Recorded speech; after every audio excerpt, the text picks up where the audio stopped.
Great film. Thank you. Joe, what was the most challenging aspect of directing what for you guys was the first big action? Choreography of the action is intense, and it's a very protracted process. Takes a lot of prep. You're working with a lot of people. Thankfully, we had really talented people that we were working with, from our stunt coordinators to our VFX department to our special effects guys. Everybody was the best in the business. Marvel attracts the creme de la creme of talent in the business. So that was probably the hardest part of the process for us.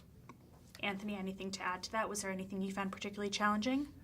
Not really in a weird way. I mean, other than what Joe said, it was just sort of like the idea of getting, because it's such an enormous endeavor, just getting ahead of it is extremely important. And we were so well supported by Marvel, we were able to do that.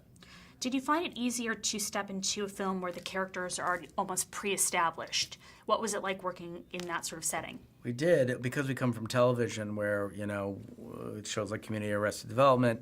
We always say after 2 or 3 episodes, the actor knows the character better than we ever will. So it's easy to rely then on the actor to bring truth to the character.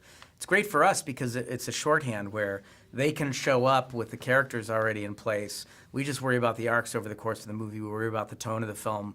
It takes a lot of burden off of directing performance, and it allows you to focus on the bigger picture of the movie. Anthony, you're a comic fan. I know you are as well, Joe. How did that knowledge inform you on this particular film and your directing style? Well, it's most important in terms of like the approach to the character, in terms of what version of Captain America we want to do. And it's for us, we didn't want to get caught in the Boy Scout version, which sometimes he can be associated with. We really wanted to butch the character up, bring him into the modern day, and make him a kind of a man's man that we could really relate to. I mean, we referenced his virtues are sort of like Rocky Balboa. We've referenced as we were sort of thinking about the script, in that sense that he has a very simple goal, very fixed kind of virtues, but he's kind of unbreakable, and that's what's fun about him. So in this movie, it was our job to think about, okay, how are we going to break him? And that's very much how we approached the film. Yeah. We definitely see a whole lot more depth in Captain America, Steve Rogers, in this film. And how much of that comes from the relationship with the Winter Soldier? Why was he the perfect villain? Well, you can't, I mean, it's a gift. It's a real gift, and it's the genius of Brubaker's comic book run, is that he took, Cap's best friend and brother and turned him into the villain. And when you have, they always say, your hero's only as good as your villain. And so when you have a villain where the hero is such emotional turmoil with with his relationship to that villain, you just can't ask for better storytelling. So really, we were again gifted a great story arc between hero and villain. And you did that by really grounding the film in reality. Why was that so important to you? Well, because the movie is set in the political genre world, and it's like that world is exciting because it has stakes. It's stakes that feel real to you, and we were trying to play on a lot of our contemporary anxieties these days in the storytelling. So the realisms kind of flowed from that, is that this movie has a darker tone, needs real stakes, and that was basically what drove us. The film is shot beautifully, but it was also shot in a place you're very familiar with, Cleveland, Yeah. among other places, but Cleveland is home to you guys. So how did it feel to go there and do a lot of the high-action scenes there? It was awesome. To be able to go home and shoot, it's a town that we know really well. It's a town that we love. Not only do you get to share this town that you love with the crew, but, it's easier to find locations, and we know where everything is, and so when we're thinking of something in our heads, we can explain to the crew really quickly where this location may be, and we understand how to shoot the town. It's the 3rd movie that we've shot there. And also just to have your family around as a support system when you're working on something at this scale is just fantastic. And I know the fans there are really looking forward to seeing it and having it screened in their hometown where it was shot. Yeah, we can't wait to bring it to the screen. It's going to be great. What really makes Captain America: The Winter Soldier different from the other Marvel films we've seen so far that are part of the Marvel Cinematic Universe? How does this stand out?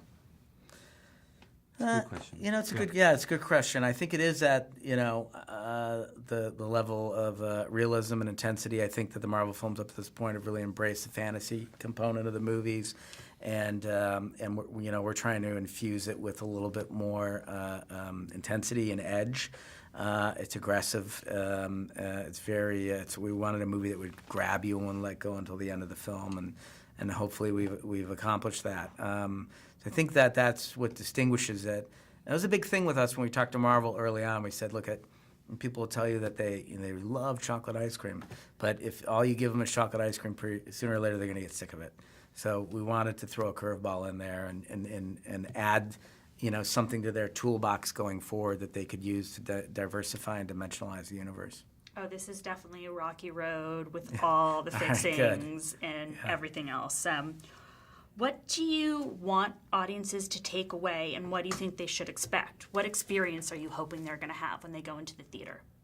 Like we always say, like the target we're always trying to hit is what, like the movies we love most is when you sit down in the theater with a box of popcorn and you realize halfway through the movie you haven't touched it. I mean, that's hopefully what we can offer to the audience is just a great, exciting thrill ride that keeps them fully engaged and fully excited throughout their time in the theater. So. And you also want, look, you're paying $15 to see a movie.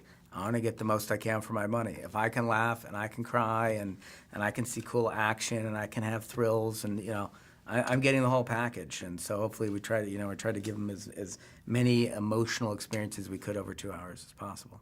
It's amazing. I can't wait for everyone to see it. Thank Great. you. Thank you.